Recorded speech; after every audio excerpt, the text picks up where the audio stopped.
Both the Australian and the US governments have privately expressed their concerns to China about the detention of 4 mining executives.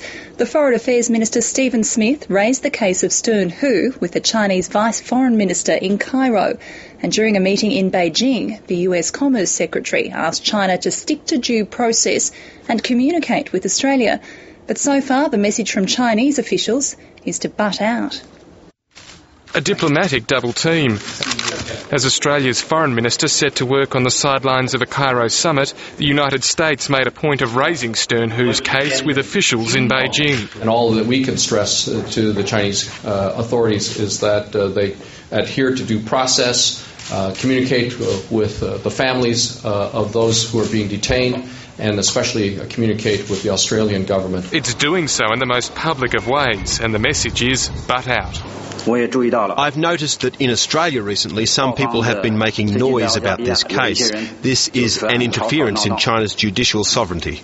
The Chinese Foreign Ministry has also made clear its view of the allegations of bribery and stealing state secrets made against Mr. Hu and 3 of his colleagues. The actions of the Rio Tinto staff have caused losses to China's interests. I believe Stern Hu and Rio Tinto are fully aware of this. But in his talk with the Chinese Vice Foreign Minister, Stephen Smith got a different message.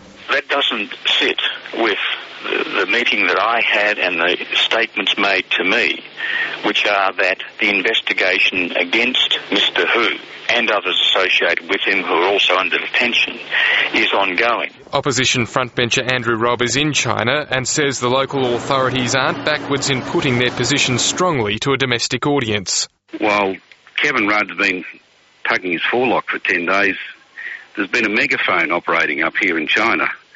For the 5 days I've been in China, it's been pushed as the #1 story on state-run media. International reports suggest Rio Tinto is pulling its foreign staff out of China, but the company won't comment. China knows the international business community is now watching this case closely, but it shows no signs of backing down.